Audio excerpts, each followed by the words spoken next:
மக்களவைத் தேர்தலுக்கான முதல்கட்ட வாக்குப்பதிவு இன்று நடைபெற்றது. ஆந்திரா தொடங்கி அந்தமான் வரை 18 மாநிலங்கள் மற்றும் 2 யூனியன் பிரதேசங்களில் உள்ள 91 மக்களவை தொகுதிகளில் மக்கள் தங்கள் வாக்குகளை செலுத்தினர். நாடாளுமன்ற மக்களவை தேர்தல் இன்று முதல் மே 19ஆம் தேதி வரை 7 கட்டங்களாக நடைபெறுகிறது. முதற்கட்டமாக ஆந்திர பிரதேசம், தெலுங்கானா, அருணாச்சல பிரதேசம், அசாம், பீகார், சத்தீஸ்கர், ஜம்மு காஷ்மீர் உள்ளிட்ட 18 மாநிலங்களையும் 2 யூனியன் பிரதேசங்களையும் சேர்ந்த 91 தொகுதிகளில் வாக்குப்பதிவு நடைபெற்றது. ஆந்திர பிரதேசத்தில் உள்ள 25 நாடாளுமன்ற தொகுதிகளுடன் சேர்த்து 175 சட்டமன்ற தொகுதிகளுக்கு ஒரே கட்டமாக தேர்தல் நடைபெற்றது.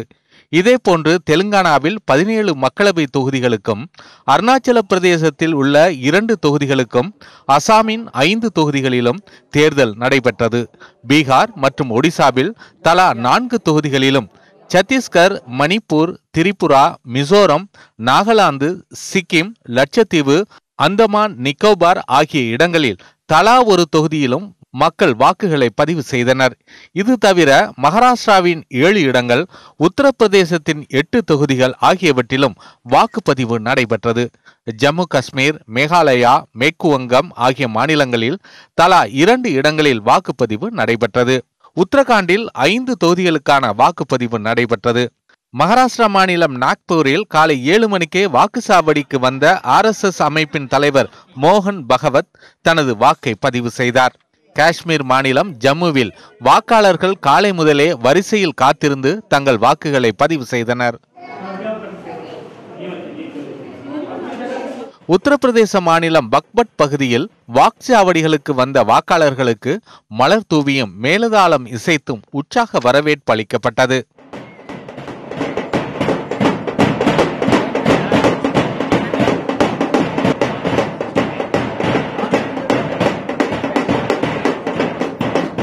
நக்சல் ஆதிக்கம் மிகுந்த தண்டோவாடா பகுதியில் மக்கள் ஆர்வத்துடன் வாக்களித்தனர்.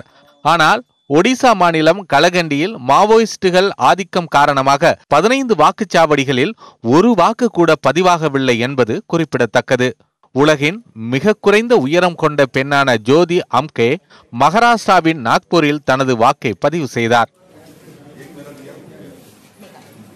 தெலுங்கானா முதலமைச்சர் சந்திரசேகர் ராவ் சித்திபேட் மாவட்டத்திலும், அவரது மகள் கவிதா நிசாமாபாத் தொகுதியிலும் தனது வாக்குகளை பதிவு செய்தார்.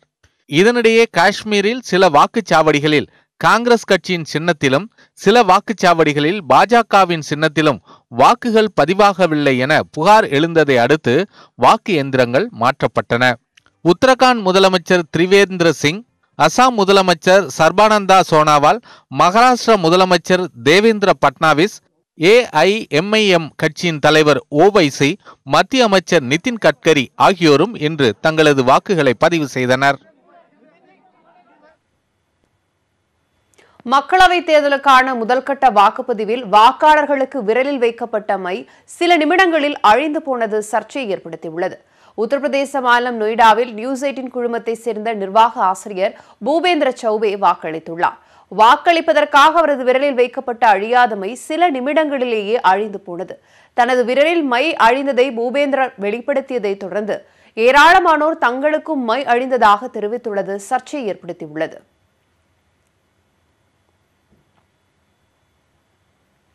ஆந்திர மாநில சட்டப்பேரவை தேர்தல் மக்களவைத் தேர்தலுடன் விறுவிறுப்பாக நடைபெற்று முடிந்துள்ளது. குண்டூர், கடப்பா ஆகிய 2 மாவட்டங்களில் தெலுங்கு தேசம், YSR காங்கிரஸ் தொண்டர்கள் இடையே ஏற்பட்ட கைகலப்பில் 2 உயிரிழந்தனர்.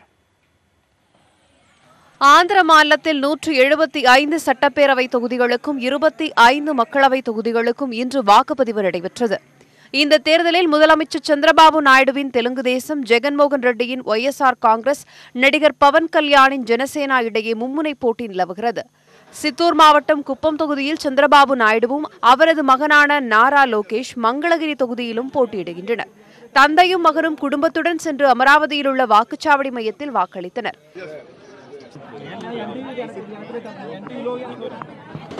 எதிர்க்கட்சியான YSR காங்கிரஸ் கட்சியின் தலைவர் ஜெகன்மோகன் ரெட்டி கடப்பா மாவட்டத்தில் உள்ள புலிவெண்டுலாவில் போட்டியிடுகிறார். அங்குள்ள வாக்குச்சாவடியில் தனது வாக்கினை பதிவு செய்த பின்னர் செய்தியாளர்களிடம் பேசிய அவர் மக்கள் மாற்றத்தை விரும்புவதாக தெரிவித்தார். தெலுங்கு தேசம் மற்றும் வைஎஸ்ஆர் காங்கிரஸ் கட்சிகளுக்கு மாற்றாக களமிறங்கியுள்ள ஜனசேனா கட்சியின் தலைவரான நடிகர் பவன் கல்யாண் பீமாராவரம், கஜிவாக்கா ஆகிய 2 தொகுதிகளில் களம் காண்கிறார். இந்த தேர்தலில் விஜயவாடாவில் உள்ள வாக்குச்சாவடி மையத்தில் பவன் கல்யாண் வாக்களித்தார்.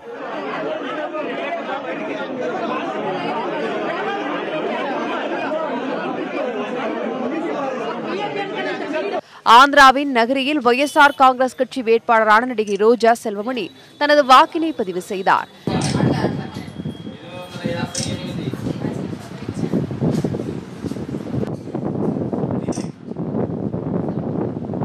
ஹிந்திப்பூர் தொகுதியில் தெலுங்கு தேசம் சார்பில் போட்டியிடும் நடிகர் பாலகிருஷ்ணா தனது மனைவி வசுந்தராவுடன் வந்து வாக்களித்தார். இதேபோல் நடிகர் சிரஞ்சீவி, அவரது மகன் ராம்சரண், நடிகை சமந்தா, அவரது கணவர் சைதன்யா ஆகியோர் கடப்பாவில் வாக்களித்தனர். நடிகர் ஜூனியர் NTR தனது குடும்பத்தினருடன் வரிசையில் நின்று வாக்களித்தார்.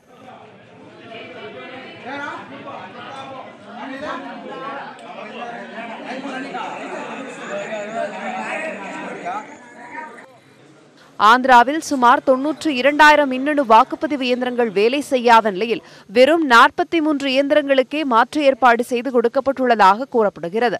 தெலுங்கு தேசத்திற்கு போடப்படும் ஓட்டுகள் வைஎஸ்ஆர் காங்கிரஸ் கட்சிக்கு பதிவானதாகவும் குற்றம் சாட்டிய முதலமைச்சர் சந்திரபாபு நாயுடு கோளாறான வாக்குப்பதிவு இயந்திரங்கள் வைக்கப்பட்டிருந்த 150 இடங்களில் மீண்டும் வாக்குப்பதிவு நடத்த வேண்டும் என தேர்தல் ஆணையத்திற்கு கடிதம் எழுதினார்.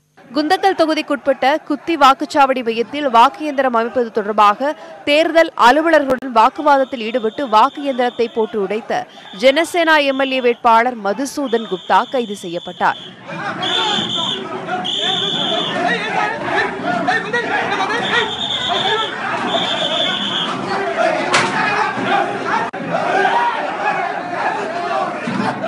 வாக்குப்பதிவு ஒருபுறம் நடந்து கொண்டிருக்க ஆங்காங்கே தெலுங்கு தேசம் கட்சியினரும் வைஎஸ்ஆர் காங்கிரஸ் கட்சியினரும் மோதிக்கொண்டனர். அனந்தபுரம் மாவட்டம் தாடிபத்திரியில் நடந்த மோதலில் 2 கட்சிகளைச் சேர்ந்த 2 உயிரிழந்தனர். இதேபோல் குண்டூர், கடப்பா ஆகிய 2 மாவட்டங்களில் உள்ள பல்வேறு இடங்களிலும் தெலுங்கு தேசம் வைஎஸ்ஆர் காங்கிரஸ் தொண்டர்களிடையே கைகலப்பு ஏற்பட்டது.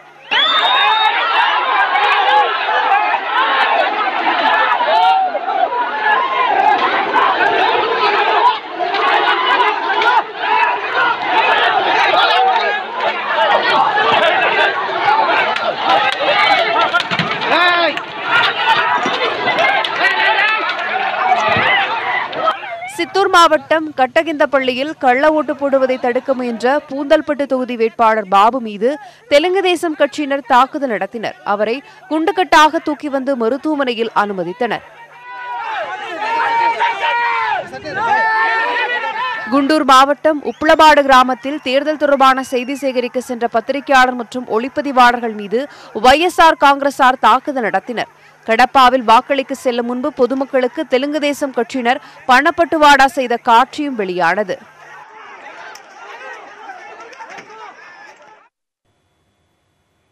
பதினெட்டு மாநிலங்கள் மற்றும் 2 யூனியன் பிரதேசங்களில் மக்களவைத் தேர்தலுக்கான முதற்கட்ட தேர்தலும் 4 மாநிலங்களில் சட்டப்பேரவைத் தேர்தலுக்கான வாக்குப்பதிவும் நடைபெற்று வருவது நமக்கு தெரியும். இந்த சூழலில் கடந்த 2009 மற்றும் 2014 தேர்தல்களில் இந்த தொகுதிகளில் யார் வெற்றி பெற்றார்கள், அப்போதைய கள சூழல் என்னவாக இருந்தது என்பன உள்ளிட்ட தகவல்களை மேஜிக் வால் மூலமாக எமது சிறப்பு செய்தியாளர் காயத்ரி விளக்குகிறார். 17வது நாடாளுமன்ற தேர்தலை ஒட்டி 18 மாநிலங்கள் 2 யூனியன் பிரதேசங்களில் இருக்கக்கூடிய 91 தொகுதிகளில் இன்று காலை முதலே வாக்குப்பதிவு தொடங்கி விறுவிறுப்பாக நடைபெற்று வந்தது. மக்களும் வாக்குச்சாவடியில் நீண்ட வரிசையில் காத்திருந்து வாக்கை செலுத்தினார்கள். மாலை நிலவரப்படி இந்த 18 மாநிலங்கள் இருக்கக்கூடிய சில முக்கியமான மாநிலங்கள்ல எவ்வளவு சதவிகித வாக்குப்பதிவு நடைபெற்று இருக்கிறது அப்படிங்கிற விவரத்தையும், கடந்த தேர்தல்கள்ல எது போன்ற அடிப்படை காரணிகள் வாக்குப்பதிவிற்கு மிகுந்த முக்கியத்துவம் வாய்ந்ததாக அமைந்தது அப்படிங்கிற விஷயத்தையும் நம்ம தெரிஞ்சுக்க போறோம். அந்த வகையில முதல்ல ஆந்திர பிரதேசத்துல இன்று நடைபெற்ற வாக்குப்பதிவு, அதாவது ஒரே கட்டமாக அங்கு வாக்குப்பதிவு நடைபெற்றது. இந்த முதற்கட்ட வாக்குப்பதிவின் போது 25 தொகுதிகளில் நடைபெற்ற வாக்குப்பதிவுல தெலுங்கு தேசம் கட்சிக்கும் ஒய்எஸ்ஆர் காங்கிரசுக்கும் இடையே தான் அங்க நேரடி போட்டி நிலவியது. ஆந்திராவில் 2 கட்சி தொண்டர்களுக்கு இடையே வாக்குச்சாவடிக்கு வெளியே நடைபெற்ற கைகலப்பு, மின்சாரமின்றி போனது, இது போன்ற பல்வேறு இடையூறுகளுக்கு மத்தியிலும் மாலை நிலவரப்படி அங்கு 66% வாக்கு பதிவாக இருக்கிறது. ஆந்திராவிற்கு அடுத்தபடியாக ஒடிஷாவை எடுத்துக்கிட்டோம்னா, ஒடிசால நாடாளுமன்ற தேர்தல் மட்டுமல்லாம அங்க சட்டப்பேரவை தேர்தலும் நடைபெறுகிறது. இந்த சட்டப்பேரவை தேர்தலை தவிர்த்து நாடாளுமன்ற தேர்தலோட முதற்கட்ட வாக்குப்பதிவு இன்று நடைபெற்றதால மொத்தம் இருக்கக்கூடிய 21 தொகுதிகளில் 4 தொகுதிகளுக்கு வாக்குப்பதிவு நடைபெற்றது. ஆனா அங்க கிட்டத்தட்ட ஒரு 6 வாக்குச்சாவடிகள்ல நக்சலோட அச்சுறுத்தல் அதிகம் இருந்ததுனால 6 வாக்குச்சாவடிகள்ல முழுமையாக வாக்குப்பதிவு நடைபெறவில்லை. மாலை நிலவரப்படி ஒடிசால 66% வாக்குப்பதிவு நடைபெற்றிருக்கிறது. ஒடிசாவிற்கு அடுத்தபடியாக தெலுங்கானா எடுத்துக்கிட்டோம்னா தெலுங்கானாலையும் ஒரே கட்டமாக வாக்குப்பதிவு நடைபெற்றிருக்கிறது. மொத்தம் இருக்கக்கூடிய 17 தொகுதிகளுக்கு நடைபெற்ற வாக்குப்பதிவு எடுத்துக்கிட்டோம்னா கடந்த 2014 நாடாளுமன்ற தேர்தலில் தெலுங்கானா ராஷ்டிரிய சமிதி கட்சி தான் அந்த 17 தொகுதிகளில் 11 தொகுதிகளை கைப்பற்றி இருந்தது. இந்த முறை யாருக்கான வெற்றி வாய்ப்பா அது இருக்க போகுது அப்படிங்கிற எதிர்பார்ப்பு இருக்கக்கூடிய சூழ்நிலையில தெலுங்கானால மாலை நிலவரப்படி 61% வாக்குப்பதிவு நடைபெற்றிருக்கிறது. இதற்கு அடுத்தபடியாக மிக முக்கியமான மாநிலம், நாட்டிலேயே அதிக அளவிலான மக்களவை தொகுதிகளை கொண்ட மாநிலம் அப்படின்னா உத்தரப்பிரதேச மாநிலம் தான். உத்தரப்பிரதேச மாநிலத்தில் மொத்தம் இருக்கக்கூடிய 80 தொகுதிகளில் முதற்கட்ட வாக்குப்பதிவு இன்று காலை முதலே தொடங்கி விறுவிறுப்பாக நடைபெற்றது. இதுல 8 தொகுதிகளுக்கான வாக்குப்பதிவு நடைபெற்றது. கடந்த தேர்தலை நாம் எடுத்துக்கிட்டோம்னா உத்தரப்பிரதேசத்துல பாரதிய ஜனதாவோட கூட்டணி இந்த 8 தொகுதிகளையுமே கைப்பற்றி இருந்தது. எல்லா இடங்களிலுமே பாரதிய ஜனதா வென்றிருந்தது. இந்த முறையும் பாரதிய ஜனதா தன்னுடைய இடத்தை தக்க வைத்துக் கொள்ளுமா? காங்கிரஸ் எந்த அளவிற்கு இதில் ஆதிக்கம் செலுத்த போகிறது? இன்னொரு புறம் பகுஜன் சமாஜ்வாதியும் சமாஜ்வாதி கட்சியும் கூட்டணி அமைத்து இந்த தேர்தலை சந்தித்திருக்கிறார்கள்.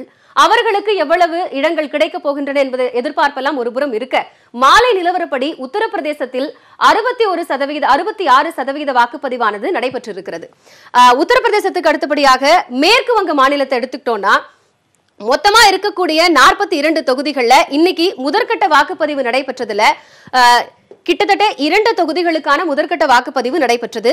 அதுல எந்தெந்த தொகுதியில யாருக்கான ஆதிக்கமா இருக்க போகுது இந்த மேற்கு வங்கத்தை பொறுத்த மட்டும் அப்படின்னு நம்ம பார்த்தோம்னா கடந்த முறை தேர்தல்ல 42 இடங்கள்ல திரிணாமுல் காங்கிரஸ் கட்சி 34 இடங்களை கைப்பற்றி இருந்தது. இந்த முறையும் திரிணாமுல் காங்கிரஸ் கட்சி தன்னுடைய ஆதிக்கத்தை தொடர்ந்து நீடித்துக் கொள்ளுமா அப்படிங்கிற எதிர்பார்ப்பு இருக்கிறது. ஏன்னா கடந்த முறை இந்த 2 தொகுதிகளுக்கு நடைபெற்ற தேர்தலில் திரிணாமுல் காங்கிரஸ் தான் 2 இடத்தையும் கைப்பற்றி இருந்தாங்க. இந்த முறை அது யாருக்கான வெற்றி வாய்ப்பாக அமைய போகிறது அப்படின்னு இருக்கு. அப்போ ஒட்டுமொத்தமாக மேற்கு வங்க மாநிலத்தில் மாலை நிலவரப்படி 70% வாக்குப்பதிவு நிறைவேற்றிருக்கிறது. இதே மாதிரி வடகிழக்கு மாநிலங்களிலும் அதிக அளவில் வாக்குப்பதிவு நடைபெற்றிருக்கிறது. குறிப்பா சொல்லணும்னா மிசோரம், நாகாலாந்துல 60%க்கும் அதிகமான வாக்குப்பதிவு நடைபெற்றிருப்பதாக சொல்லப்படுகிறது. சோ இது ஒட்டுமொத்தமாக முதற்கட்டமாக பதிவான வாக்குப்பதிவினுடைய சதவிகிதம் தான். அடுத்தடுத்த கட்டங்கள்ல எது போன்ற வாக்குப்பதிவு நடைபெற போகிறது, அங்கு என்னென்ன விஷயங்கள் எல்லாம் அடிப்படை காரணியாக அமைய போகிறது அப்படிங்கறத நியூஸ் 18 தமிழ்நாடு தொலைக்காட்சி தொடர்ந்து உடனுக்குடன் உங்களுக்கு வழங்க இருக்கு. பரபரப்பான அரசியல் சூழலுக்கு இடையே திமுக தலைவர் ஸ்டாலினுடன் நியூஸ் 18 தமிழ்நாடு தொலைக்காட்சியின் முதன்மை ஆசிரியர் குணசேகரன் பிரத்யேக நேர்காணல் நடத்தியுள்ளார். பரப்புரையின் வேகம், எதிர்க்கட்சிகளின் நோக்கம், மக்களின் எண்ணம் என பல கேள்விகளுக்கு சுவாரஸ்யமாக பதிலளித்துள்ளார் ஸ்டாலின். கடைசி நிமிடம் வரை வசைபாடிவிட்டு வியாபாரத்திற்காக அதிமுகவுடன் சந்தர்ப்பவாத கூட்டணி வைத்திருப்பதாக பாமகவை சாடியுள்ள ஸ்டாலின், அதிமுக, தேமுதிக, பாமக கூட்டணியை மக்கள் ஏற்க மாட்டார்கள் என்று உறுதிபட கூறியிருக்கிறார். கூட்டணி அப்படின்ற ஒன்று பலமானதாக இல்லை, எதிர்க்கட்சி அமைச்சிருக்கிற கூட்டணி பலம் வாய்ந்தது அல்ல அப்படின்ற ஒரு விமர்சனத்தை நீங்கள் முன்வைக்கிறீங்க. பாஜக, அதிமுக, பிரதமர், முதலமைச்சர் இவர்களை எவ்வளவுக்கு எவ்வளோ விமர்சிக்கிறீங்களோ அதே அளவுக்கு அவங்களோட கூட்டு சேர்ந்தவர்களையும் விமர்சிக்கிறீங்க. குறிப்பாக பாமக, தேமுதிகவை ஊசலாடி விட்டு அவங்க அந்த பக்கம் போனாங்க அப்படின்றத ஏற்க முடியலையா? ஏன் இவ்வளவு காட்டமான விமர்சனத்தை முன்வைக்கிறீங்க? கடைசி நிமிஷம் வரைக்கும் இப்போ கூட்டணி சேர்ந்துருக்கலாம் அவங்க. ஆக ஒரு கட்சி கூட்டணி சேர்ந்துங்கிறது அவங்களுடைய ஜனநாயக உரிமை, அதில் தலையிட நாங்கள் விரும்பலை. ஆனால் கடைசி நிமிஷம் வரைக்கும் பிஜேபி ஆட்சியை, இங்கே இருக்கக்கூடிய அதிமுக ஆட்சியை விமர்சித்து கொண்டிருந்தவர்கள், திமுக விமர்சித்ததை விட கடுமையான வார்த்தைகளை, காது கேட்க முடியாத அளவுக்கு வார்த்தைகள் எல்லாம் போட்டு விமர்சித்தவர்கள் டாக்டர் ராமதாஸ் அவர்களும் அன்புமணி ராமதாஸ் அவர்களும். ஆக அவங்க கூட்டணி சேர்ந்திருக்கிறாங்க. அதே மாதிரி பிஜேபியோட 100க்கு 200% சேர மாட்டேன்னு சொன்னது டாக்டர் ராமதாஸ். பிஜேபியினுடைய ஆட்சிக்கு மார்க் என்ன போடுவீங்கன்னு கேட்டப்போ 0க்கு கீழே என்ன இருந்தாலும் அதையும் போட்டுக்கலாம் அப்படின்னு சொன்னவர் ராமதாஸ் அவர்கள். ஆக அப்படிப்பட்டவர்கள் சேர்ந்துருக்கிறாங்க. ஆக அதனால தான் அது நியாயம் இல்லை, கொள்கை கூட்டணி இல்லை, இது வியாபார ரீதியாக சேர்ந்திருக்கக்கூடிய கூட்டணி என்பதை நாங்கள் தொடர்ந்து சொல்லிட்டு இருக்கோம். அதில் ஒன்றும் தவறு இல்லை. நாடாளுமன்ற தேர்தலுக்கு பிறகு மத்தியிலும் மாநிலத்திலும் ஆட்சி மாற்றம் கட்டாயம் என்றும் ஸ்டாலின் திட்டவட்டமாக தெரிவித்துள்ளார். இந்த தேர்தல் முடிஞ்ச உடனே தமிழ்நாடு சட்டமன்றத்திற்கும் தேர்தல் வரும் அப்படின்ற கருத்தை தொடர்ந்து சொல்றீங்க. அதை திரு ப. சிதம்பரம் காங்கிரஸ் தரப்பில் அதை அவர் வழிமொழிகிறத பார்க்கிறோம். நடப்பது நாடாளுமன்ற தேர்தல், அங்கு ஆட்சி மாற்றம் வந்தால் இங்கும் வந்துவிடும் அப்படின்றது இந்த ஆட்சியை கலைச்சிருவீங்களா இல்லை அது தானாக கவிழ்ந்துரும் அப்படின்னு சொல்கிறீங்களா? ஏற்கனவே இந்த ஆட்சி இருக்கிறதுக்கு வாய்ப்பு இது நியாயமே கிடையாது. ஜெயலலிதா இருந்ததுக்கு பிறகு அந்த கட்சி உடைந்து அதற்கு பிறகு என்ன நடந்துட்டு இருக்கிறது நாட்டுக்கு தெரியும். அப்போவே இந்த ஆட்சி வந்து இருக்கா இல்லாமல் தான் இல்லாமல் ஒரு சூழ்நிலை போயிருக்கணும். மோடி தான் ஒரு முட்டு கொடுத்து இந்த ஆட்சியை வந்து இது வரைக்கும் காப்பாற்றிக்கிட்டு இருக்கிறாரு. அதனால் பார்லிமெண்ட் எலெக்ஷன் முடிஞ்சதுக்கு பிறகு மத்தியில் ஒரு ஆட்சி மாற்றம் வரும். அப்படி வரும்போது மோடி அவர்கள் வந்து இந்த ஆட்சியை காப்பாற்ற முடியாது. அது மட்டும் இல்லை, ஏற்கனவே 22 சட்டமன்ற தொகுதியினுடைய இடைத்தேர்தல் வரப்போகுது. அந்த தொகுதிகளை பொறுத்த வரைக்கும் மெஜாரிட்டியாக திமுக பெரிய அளவில் வெற்றி பெறப்போகுது. 22 தான் நிச்சயம் வெற்றி பெறப்போகுது, அதில் எந்த சந்தேகம் கிடையாது. அப்படி வெற்றி பெறுகிற போது ஏற்கனவே திமுக இருக்கக்கூடிய எண்ணிக்கை, காங்கிரஸ், முஸ்லீம் லீக் அதனுடைய 8 எம்எல்ஏக்கள் அதையும் கூட்டி இப்போ 22 நம்ம கூட்டி பார்த்தீங்கன்னா ஆட்டோமேட்டிக்காக 119 இடங்களை திமுக அணியினுடைய எம்எல்ஏக்களுடைய எண்ணிக்கை இருக்க போது. அப்படி இருக்கும்போது ஆட்சி ஆட்டோமேட்டிக்காக இருக்கிறது வாய்ப்பு கிடையாது.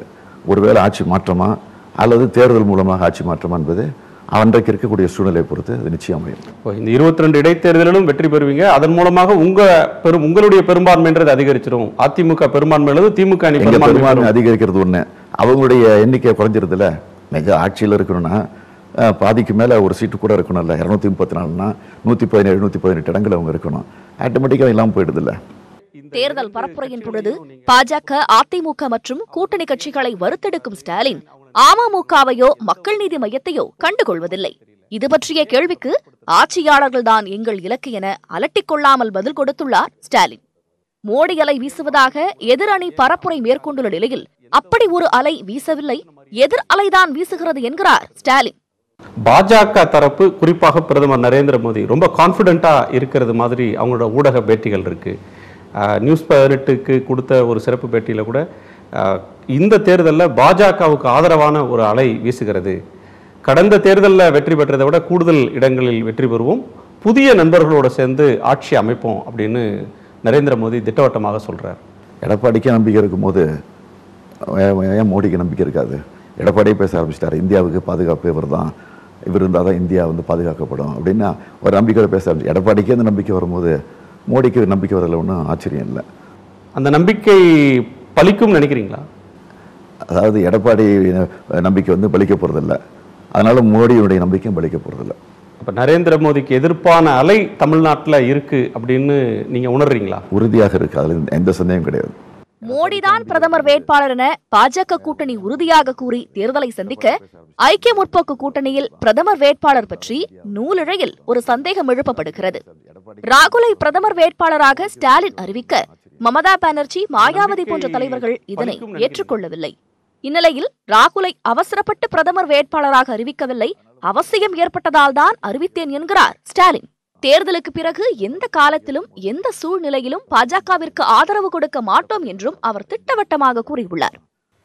அதிமுக சாதனைகளை சொல்லி வாக்கு கேட்டால் திமுக தலைவர் ஸ்டாலின் கதைகளை சொல்லி வாக்கு கேட்பதாக முதல்வர் எடப்பாடி பழனிசாமி விமர்சித்துள்ளார். மோடி, எடப்பாடி, கிரண்பேடி ஆகிய மூவரும் மக்களுக்கு தொல்லை கொடுத்து வருவதாக திமுக தலைவர் மு.க. ஸ்டாலின் விமர்சித்துள்ளார். நாமக்கல் மக்களவை தொகுதி அதிமுக வேட்பாளர் காளியப்பனை ஆதரித்து முதலமைச்சர் எடப்பாடி பழனிசாமி ராசிபுரம், சேந்தமங்கலம் ஆகிய பகுதிகளில் பிரச்சாரம் மேற்கொண்டார். அப்போது அதிமுக சாதனைகளை கூறி வாக்கு சேகரிப்பதாகவும், ஆனால் திமுக தலைவர் மு.க. ஸ்டாலின் கதைகளை கூறி பிரச்சாரம் செய்வதாகவும் விமர்சித்தார். நாங்கள் சாதனை சொல்லி ஓட்டு கேட்கிறோம், ஸ்டாலின் கதை சொல்லி ஓட்டு கேட்கிறார். எல்லா இடத்துலயும் என்னை பத்தி சொல்லுவாரு, அமைச்சரை பத்தி சொல்லுவாரு, எல்லா கூட்டணி கட்சி தலைவர் பத்தி பேசுவாரு. இதுதான் போற இடத்துல பேசிக்கிட்டே இருக்காரு. கதை பேசி அப்படியே வாக்குகள் சேர்த்துட்டு வரு. நாங்க என்னென்ன செஞ்சோம், செய்ய போறது என்ன என்பதை நாட்டு மக்களுக்கு தெளிவுபடுத்தி அதன் மூலமா நாங்கள் வாக்குகளை சேகரிக்கிறோம். திமுகவிடம் கட்சியை அடகு வைத்துவிட்டு கொங்கு நாடு மக்கள் தேசிய கட்சி உதயசூரியன் சின்னத்தில் போட்டியிடுவது ஏன் என்றும் முதலமைச்சர் கேள்வி எழுப்பினார். மாநிலத்திற்கு மாநிலம் மாறுபட்ட கூட்டணியை கொண்ட எதிரணியால் நல்லாட்சி தர முடியாது என்றும் முதலமைச்சர் எடப்பாடி பழனிசாமி தெரிவித்தார். இங்க நிக்கிற வேட்பாளர் கூட கொங்கு பேரவை, அது ஒரு அமைப்பு, அந்த மக்களுக்கு தேவையான நன்மைகளை செய்யணும் என்பதற்காக ஒரு அமைப்பு ஏற்படுத்தினார். சில பேர் அதிலிருந்து ஆதாயம் தேடுவதற்காக அந்த கொங்கு அமைப்பை இன்றைக்கு திமுகவோட அரசியல் சாயம் பூசப்பட்டு இணைச்சு திமுக சின்னத்தில் நிற்கிறாங்க. இந்த சின்னத்தில் திமுக சின்னத்தில் நிற்கிறாங்க. ஆக ஒரு கட்சி சின்னத்தில் நிற்க வேண்டும் என்று சொன்னால் அந்த கட்சியில உறுப்பினராக இருக்க வேணும். அந்த கட்சியில உறுப்பினர் வந்தா தான் அந்த கட்சி சின்னம் கிடைக்கும். அப்படி கொங்கு பிறகு இருக்கிறீங்களா, திமுக இருக்கிறீங்களா? புதுச்சேரி தட்டாஞ்சாவடியில் மதசார்பற்ற முற்போக்கு கூட்டணியின் தேர்தல் பிரச்சார கூட்டம் நடைபெற்றது. இதில் பங்கேற்ற திமுக தலைவர் மு.க. ஸ்டாலின் மக்களவை தொகுதி காங்கிரஸ் வேட்பாளர் வைத்திலிங்கம், இடைத்தேர்தல் வேட்பாளர் வெங்கடேசன் ஆகியோரை ஆதரித்து வாக்கு சேகரித்தார். அப்போது ராகுல் காந்தி பிரதமர் ஆவது உறுதி என்பதால் புதுச்சேரிக்கு நிச்சயம் மாநில அந்தஸ்து கிடைக்கும் என்று நம்பிக்கை தெரிவித்தார். தமிழகத்தில் நடைபெறுவது பொல்லாத ஆட்சி என்பதற்கு பொள்ளாச்சி சம்பவமே சாட்சி என்றும் கூறிய அவர், பொருந்தாத கூட்டணிக்கு புதுச்சேரியில் அதிமுக அமைத்துள்ள கூட்டணியே சாட்சி என்றும் குற்றம் சாட்டினார். பொல்லாத ஆட்சிக்கு ஒரே சாம்பிள், அது பொள்ளாச்சியே அது சாட்சியாக அமைக்கிறது. ஆக பொருந்தாத கூட்டணிக்கு சாட்சி எதுன்னா இந்த புதுச்சேரி சாட்சி. அதுதான் நான் விளக்கமாக சொல்ல முடியும். நாட்டை நாசமாக்கவே பாஜக அரசு ஆளுநரை நியமிப்பதாக கூறிய ஸ்டாலின், தமிழகத்தில் ஆளுநரை தட்டி கேட்க எடப்பாடி பழனிசாமிக்கு தகுதியில்லை என்றும், ஆனால் புதுச்சேரி முதலமைச்சர் துணைநிலை ஆளுநரை தட்டி கேட்பதாகவும் கூறினார்.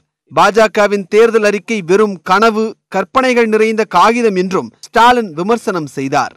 இந்தியாவுக்கு பிரதமர் மோடி, தமிழகத்திற்கு எடப்பாடி, புதுச்சேரிக்கு கிரண்பேடி என 3 பேரும் மக்களுக்கு தொல்லை கொடுத்து வருவதாக ஸ்டாலின் விமர்சித்தார். கடலூரில் மக்கள் நீதி மய்ய வேட்பாளர் அண்ணாமலையை ஆதரித்து கமல்ஹாசன் வாக்கு சேகரித்தார். அப்போது பல இடங்களில் பிரச்சாரம் நடத்த போலீசார் அனுமதி மறுத்து வருவதாகவும், ஆனால் நடிகன் என்பதால் கண்ணாலேயே மக்களிடம் பேசி வருவதாகவும் கூறினார். சினிமா நடிகனை காணவே கூட்டம் கூடுவதாக ஒரு சிலர் விமர்சித்து வருவதாக கூறிய கமல்ஹாசன், இந்த மக்கள் கூட்டம் ஒரு நாள் ஓட்டாக மாறும் என்று நம்பிக்கை தெரிவித்தார். மேலும் காசு கொடுத்து விட்டால் மக்கள் ஊமையாக இருந்து விடுவார்கள் என பலரும் எண்ணுவதாகவும், அதனை பொய்யாக்கும் வகையில் மக்கள் நீதி மையத்திற்கு வாக்களிக்க வேண்டும் எனவும் கமல்ஹாசன் கேட்டுக்கொண்டார். இவங்கெல்லாம் காசு கொடுத்தா சும்மா வாங்கிட்டு பேசாம இருக்கிற ஊமை மக்கள் என்று சொல்கிறார்கள் அல்லவா, அது இல்லை என்பதை உங்கள் செயலால் பேச்சால் நிரூபியுங்கள். அப்படி நிரூபித்தால் நாளை நமதே. மக்கள் நீதி மையத்திற்கு வாக்களித்தால் விருத்தாச்சலம் தனி மாவட்டமாக அறிவிக்க நடவடிக்கை எடுக்கப்படும் என்றும் கமல்ஹாசன் உறுதியளித்தார். குமரியில் பலவீனமான வேட்பாளரை நிறுத்துமாறு பொன் ராதாகிருஷ்ணன் தூது அனுப்பியதாக டிடிவி தினகரன் குற்றம் சாட்டியுள்ளார். இதனை பொன் ராதாகிருஷ்ணன் மறுத்த போதும் தூது அனுப்பியது உண்மையே என மீண்டும் தினகரன் கூறியுள்ளார். இப்போ கூட இந்த தேர்தலில் நிறைய பேர் எங்கள்கிட்ட வந்து அவங்க சொன்னாங்களா என்னன்னு தெரியாது, திருநெல்வேலியில் நீங்கள் தூத்துக்குடியில் திருநெல்வேலியில் முஸ்லீமை போடுங்க, கன்னியாகுமரியில் கிறிஸ்டினை போடுங்கன்னு எனக்கு சொல்லி அனுப்புவாங்களே. என்னிடம் திரு பொன் ராதாகிருஷ்ணன் பேசணும்னு சொல்லி யாரும் அவங்க இதில் கருப்பு முருகானந்தம்னு ஒருத்தர் தேர்தல் நேரத்தில் எனக்கு ரொம்ப நண்பர். அவர் 99லேருந்து இப்போ இடையிலலாம் நான் அவரை பேசலதில்லை. எங்கள் விவேக் கல்யாணத்தில் பார்த்தது தான். அதுக்கப்புறம் நான் யாரையும் தொடர்பு கொள்ளல பிஜேபியில், அவரும் என்னை தொடர்பு கொள்ளாதவர். கருப்பு முருகானந்தம்னு ஒருத்தர் இருக்கார் அவங்க நிர்வாகி. எங்கள் ஜனாவுடைய லைனில் என்கிட்ட பொன் ராதாகிருஷ்ணன் பேசணும்னா நான் சொன்னேன், கன்னியாகுமரியில் கிருஷ்ணனை போட சொல்லுவார்ப்பா, அதெல்லாம் இருக்கும். அது 2-3 சோர்ஸில் பார்த்தா அங்கே வேட்பாளர் போடாதீங்க, வீக்கா வேட்பாளர் போடுங்க அப்படின்னு சொல்லி அனுப்புவாங்க. அவங்க எல்லாரையும் எல்லா முறையிலும் அப்ரோச் பண்ணுவாங்க. தேர்தல் நெருங்கி வரதான் காரணம்.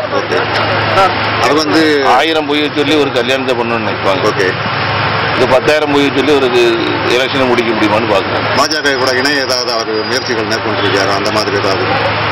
அது அவங்க திரு கருப்பு பேசினேன்னு சொல்கிற ஒத்துக்கிறாருல, எனக்கு ஜனாட்ட பேசினேன்னு ஒத்துக்கிறாரா இல்லையா? ஒத்துக்கிறாருல, ஒத்துக்கிறாரு. அப்புறம் வேறு எனக்கு அவருக்கு என்ன இருக்குது? வேறு என்ன எங்கள் கட்சியில் சேர்றதுக்காக பேசுறதுக்கு வேறு என்னடா? அதான் அவர் தான் ஒத்துக்கிறாரு, பேசினது உண்மை. ஜனாட்ட பேசியிருக்காரு. திரு காமராஜ் கிட்ட தான் அவர் நம்பரே வாங்கியிருக்காரு. இல்லை இதை வெளியில் சொல்கிறதுல என்ன நாகரிகம் இல்லைன்னு சொல்கிறாங்களே. இதே மாதிரி இன்னொரு கட்சியில் போய் நீங்கள் வேட்பாளர் கிறிஸ்டியனில் போடுங்க, அவங்கள போடுங்க, வீக் கேண்டிடேட் போடணும்னு கேட்குறது நாகரிகமான செயல். அது நான் அது தவறு. இது என்ன எனக்கு தமிழ்நாட்டில் என்ன இது இப்படி ஒரு புது வகையான நாகரிகத்துக்கு அர்த்தம் சொல்கிறாங்கன்னு எனக்கு தெரியல. தமிழகத்தில் மொத்தம் 5.99 கோடி வாக்காளர்கள் வாக்களிக்க உள்ளதாக தலைமை தேர்தல் அதிகாரி சத்யபிரதா சாஹூ தெரிவித்துள்ளார். சென்னையில் செய்தியாளர்களை சந்தித்து பேசிய அவர் 284 கோடி ரூபாய் மதிப்பிலான தங்கம், வெள்ளி உள்ளிட்ட பொருட்கள் பறிமுதல் செய்யப்பட்டுள்ளதாகவும் கூறினார். தமிழகத்தில் மொத்தம் 5,98,69,000 வாக்காளர்கள் உள்ளதாகவும், இதில் 3,02,69,000 பெண் வாக்காளர்களும் 2,95,94,000 ஆண் வாக்காளர்களும் 5,790 மூன்றாம் பாலினத்தவர்களும் வாக்களிக்க உள்ளனர். இது தொடர்பாக செய்தியாளர்களை சந்தித்து பேசிய தமிழக தலைமை தேர்தல் அதிகாரி சத்யபிரதா சாஹூ, தமிழகத்தில் 127.66 கோடி ரூபாய் ரொக்கம் பறிமுதல் செய்யப்பட்டுள்ளதாக கூறினார். டோட்டல் 127 சீஸ் பண்ணியிருக்கோம், அதுலேருந்து இவ்வளோ ரிட்டர்ன் பண்ணியிருக்கோம். Similarly precious metals, gold 989 kg, gold 989 kg, silver 594 kg. இதே மாதிரி இன்னும் கொஞ்சம் இது ப்ரிஷியஸ் மெட்டல் இதெல்லாம் இருக்கிறது. மொத்த வேல்யூ 284 crores. தமிழகத்தில் உள்ள 39 மக்களவை தொகுதியில் மொத்தம் 845 வேட்பாளர்கள் களத்தில் உள்ளதாகவும் 18 தொகுதி சட்டப்பேரவை இடைத்தேர்தலில் 269 வேட்பாளர்கள் களம் காண உள்ளதாகவும் சத்யபிரதா சாஹூ தெரிவித்துள்ளார். தமிழகத்தில் 7 அங்கீகரிக்கப்பட்ட தேசிய கட்சிகளும் 3 மாநில கட்சிகளும் தேர்தலில் போட்டியிடுவதாகவும் தேர்தல் விதி மீறியதாக 4185 புகார்கள் பதிவு செய்யப்பட்டுள்ளதாகவும் அவர் குறிப்பிட்டார். தமிழகத்தில் மொத்தம் 67,720 வாக்குப்பதிவு மையங்கள் உள்ளதாகவும் அவற்றில் 7,780 வாக்குச்சாவடிகள் பதற்றமானவை என கண்டறியப்பட்டுள்ளதாகவும் சத்யபிரதா சாஹூ தெரிவித்தார். நம்ம மாநிலத்திலே out of the 67,000 approximately polling stations, on 30,000 polling ஸ்டேஷனில் வெப் கேமரா ஃபிக்ஸ் பண்ணிட்டு டைரெக்ட் நம்ம டிஓஸ் எல்லாம் பார்ப்பாங்க, சிஓஸ் எல்லாம் பார்ப்பாங்க. அங்கே அந்த போலிங் பூத்துக்குள்ளே என்னென்ன நடக்குது அதை பார்த்துவாங்க. தேர்தல் அதிகாரியின் இந்த சந்திப்பின் போது மாற்றுத்திறனாளிகளுக்கு புரியும் வகையில் சிறப்பு ஆசிரியர் சுரேஷ் சைகை மொழியில் விளக்கம் அளித்தார். மக்களவை மற்றும் சட்டமன்ற இடைத்தேர்தலை முன்னிட்டு தமிழகத்தில் நடத்தப்படும் சோதனைகளில் கணக்கில் வராத ரொக்கம் தொடர்ந்து சிக்கி வருகிறது. திருச்சியில் அதிமுக முன்னாள் பஞ்சாயத்து தலைவர் வீட்டிலிருந்து 50 லட்சம் ரூபாய் சிக்கியுள்ளது. திருச்சி மாவட்டம் மணப்பாறை அடுத்த வையம்பட்டி அருகே உள்ள குமராவாடியை சேர்ந்த அதிமுக பிரமுகர் கல்பனாவின் வீட்டில் வருமான வரித்துறையினர் சோதனை நடத்தினர். கரூரிலிருந்து சென்ற 10க்கும் மேற்பட்ட அதிகாரிகள் நடத்திய அதிரடி சோதனையில் கல்பனாவின் வீட்டிலிருந்து கணக்கில் வராத 50 லட்சம் ரூபாய் ரொக்கம் பறிமுதல் செய்யப்பட்டது. கல்பனாவின் குடும்பத்தார் எடுத்து செய்த அரசு ஒப்பந்த பணிகளுக்கான அந்த தொகை வந்துள்ளது என்றும் உரிய ஆவணங்கள் இருப்பதாக கல்பனாவின் குடும்பத்தினரும் கூறியுள்ளனர். இதையடுத்து ஆவணங்களை காட்டி ரொக்கத்தை திரும்ப பெற்றுக் கொள்ளுமாறு கூறிவிட்டு வருமான வரித்துறை அதிகாரிகள் புறப்பட்டனர். துரைமுருகனுக்கு நெருங்கியவரான பூஞ்சோலை ஸ்ரீனிவாசனுக்கு சொந்தமான சிமெண்ட் கிடங்கில் நடத்தப்பட்ட சோதனையில் கணக்கில் வராத 11,53 லட்சம் ரூபாய் பறிமுதல் செய்யப்பட்டது. வாக்காளர் பட்டியலும் வார்டு வாரியாக சீலிடப்பட்டு வைக்கப்பட்டிருந்ததால் இந்த படம் வாக்காளர்களுக்கு பட்டுவாடா செய்வதற்காக பதுக்கி வைத்திருந்ததாக புகார் எழுந்தது. மூட்டை மூட்டையாக சிக்கிய பணக்கட்டுகளில் கனரா வங்கியின் முத்திரை இருந்துள்ளது. அதேபோல் கைப்பற்றப்பட்ட நோட்டுகளிலிருந்து சீரியல் எண்களை கொண்டு அவை காட்பாடி கனரா வங்கி கிளையிலிருந்து பெறப்பட்டது என்பதை வருமான வரித்துறையினர் உறுதிப்படுத்தினர். இதையடுத்து அந்த வங்கி கிளையின் லாக்கர்களில் அதிகாரிகள் சோதனை செய்தனர். அதேபோல் அந்த கிளையின் மேலாளர் தயாநிதியிடம் வருமான வரித்துறை அதிகாரிகள் விசாரணை நடத்தினர். அதேபோல் காட்பாடி காஞ்சி நகரில் உள்ள மேலாளர் தயாநிதியின் வீட்டிலும் வருமான வரித்துறையினர் சோதனையிட்டனர். சோதனையில் முக்கிய ஆவணங்கள் சிக்கியதாக தகவல் வெளியாகியுள்ளது. தொடர்ந்து சோதனை விசாரணை நடப்பதால் வேலூர் மக்களவை தொகுதிகளுக்கான தேர்தல் ஒத்திவைக்கப்படுமா அல்லது வழக்குக்குள்ளாகியுள்ள திமுக வேட்பாளர் கதிரானந்த் தகுதி நீக்கம் செய்யப்படுவாரா என்பதை தேர்தல் ஆணையம் விரைவில் அறிவிக்க உள்ளதாகவும் தகவல் வெளியாகியுள்ளது. காவிரி டெல்டா மாவட்டங்களில் 341 ஹைட்ரோ கார்பன் கிணறுகளை அமைக்க அனுமதி கோரி வேதாந்தா மற்றும் ONGC நிறுவனங்கள் விண்ணப்பித்துள்ளன. முதற்கட்டமாக ONGC அமைக்க உள்ள 27 கிணறுகளுக்கு சுற்றுச்சூழல் ஆய்வு செய்ய அனுமதி வழங்கப்பட்டுள்ளது. அண்மையில் தமிழகத்தில் வெளியான உரியடி 2 திரைப்படத்தில் வரும் இந்த காட்சி போன்று இதுவரை காப்பர் உருக்கு ஆலை மட்டுமே வைத்திருந்த வேதாந்தா நிறுவனம் தற்போது முதல் முறையாக எண்ணெய் மற்றும் சுரங்க கிணறுகள் அமைக்கும் பணிக்கு விண்ணப்பித்துள்ளது. படுகையில் நிலப்பகுதி மற்றும் ஆழமற்ற கடல் பகுதியில் ONGC நிறுவனத்திற்கும் வேதாந்தா நிறுவனத்திற்கும் தலா 2 மண்டலங்களில் ஹைட்ரோ கார்பன் எடுக்கும் உரிமத்தை மத்திய பெட்ரோலியத்துறை கடந்த ஆண்டு வழங்கியிருந்தது. இதற்கு எதிர்ப்பு தெரிவித்து பல்வேறு கட்டங்களாக விவசாயிகள் போராட்டத்தை முன்னெடுத்து வந்த நிலையில் தற்போது கடலூர், விழுப்புரம், திருவாரூர், நாகப்பட்டினம், காரைக்கால், புதுச்சேரி உள்ளிட்ட காவிரி டெல்டா மாவட்டங்களில் புதிதாக எண்ணெய் கிணறுகள் அமைப்பதற்கான சுற்றுச்சூழல் அனுமதி கோரி மத்திய சுற்றுச்சூழல் துறையிடம் வேதாந்தா மற்றும் ONGC நிறுவனங்கள் விண்ணப்பித்துள்ளன. ஓபன் ஆக்ரிஜ் லைசன்சிங் பாலிசி மூலம் மீண்டும் தமிழகத்தில் ஹைட்ரோ கார்பன் திட்டங்களை செயல்படுத்த அந்த 2 நிறுவனங்களும் விண்ணப்பித்துள்ளன. இதில் வேதாந்தா நிறுவனம் 274 கிணறுகளையும் ONGC நிறுவனம் 67 கிணறுகளையும் அமைக்கின்றன. இதற்காக வேதாந்தா நிறுவனம் 13,500 கோடி ரூபாயும் ONGC நிறுவனம் 5,150 கோடி ரூபாயும் முதலீடு செய்ய உள்ளன. வேதாந்தா நிறுவனம் விண்ணப்பத்தின் அடிப்படையில் 274 கிணறுகளை ஆழமற்ற கடல் பகுதியான காரைக்கால், நாகை அருகே உள்ள நிலப்பகுதியில் அமைக்க திட்டமிட்டுள்ளது.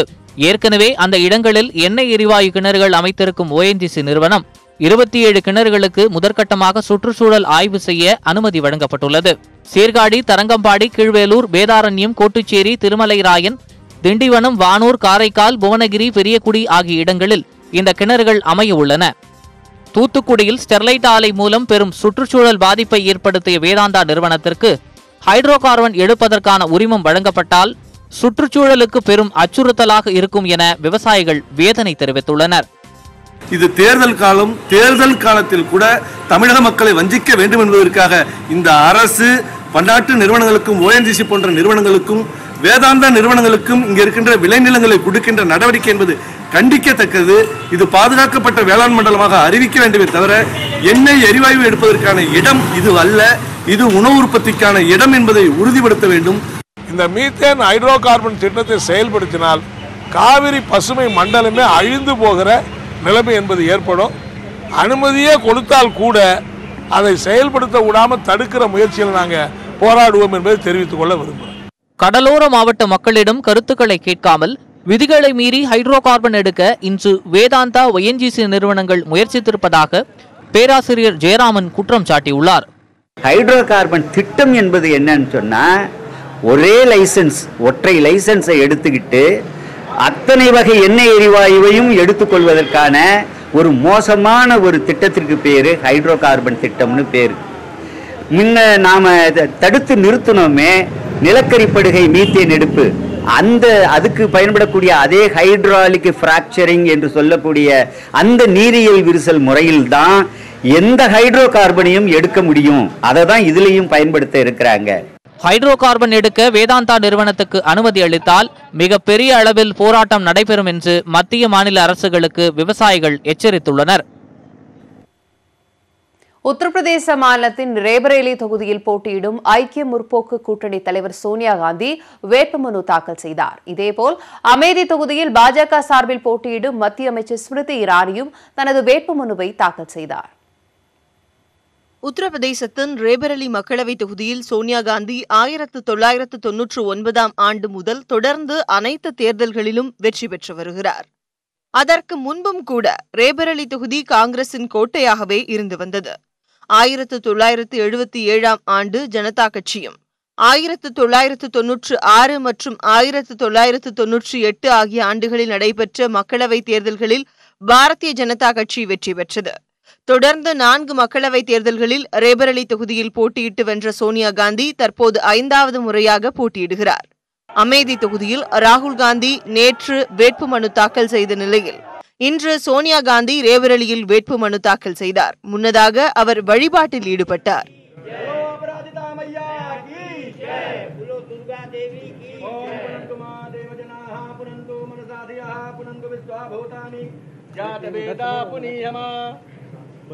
வழிபாட்டை முடித்துக் கொண்டு வேட்புமனு தாக்கல் செய்ய சோனியா காந்தி புறப்பட்ட வாகனம் தொண்டர்கள் வெள்ளத்தில் மிதந்தது.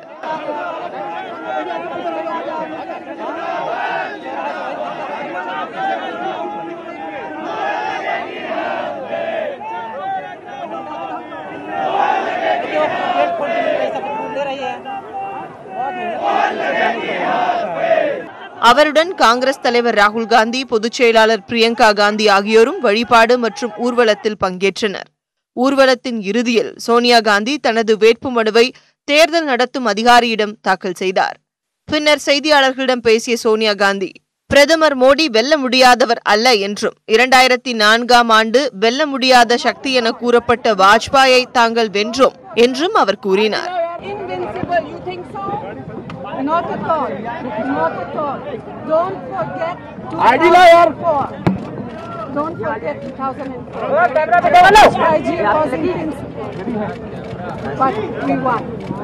தொடர்ந்து செய்தியாளர்களிடம் பேசிய ராகுல் காந்தி பிரதமர் நரேந்திர மோடிகளில் மக்களாக எதையுமே செய்ய என குற்றம் சாட்டினார். There have been many people in Indian history.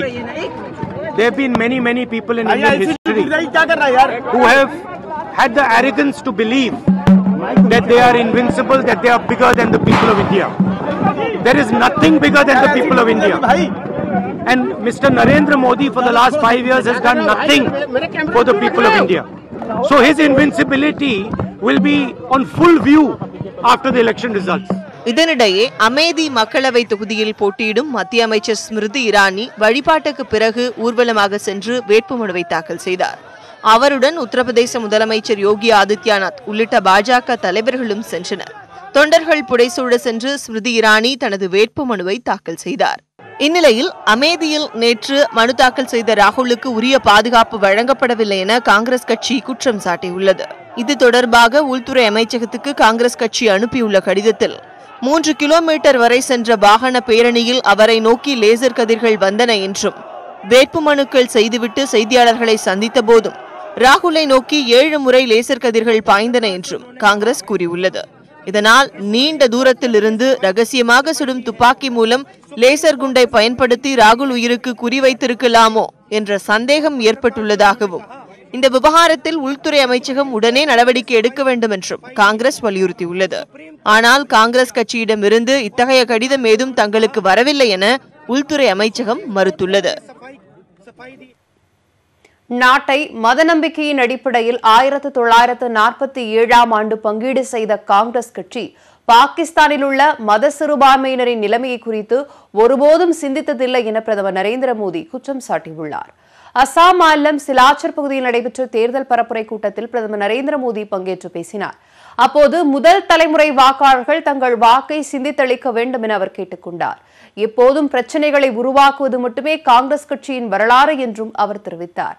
1947ஆம் ஆண்டு மத நம்பிக்கையின் அடிப்படையில் நாட்டை காங்கிரஸ் பங்கிட்டதாக குறிப்பிட்ட பிரதமர் மோடி, ஆனால் பாகிஸ்தானில் வசிக்கும் மத சிறுபான்மையினரின் நிலைமை குறித்து காங்கிரஸ் எப்போதும் சிந்தித்து பார்த்ததில்லை என்றும் குற்றம் சாட்டினார்.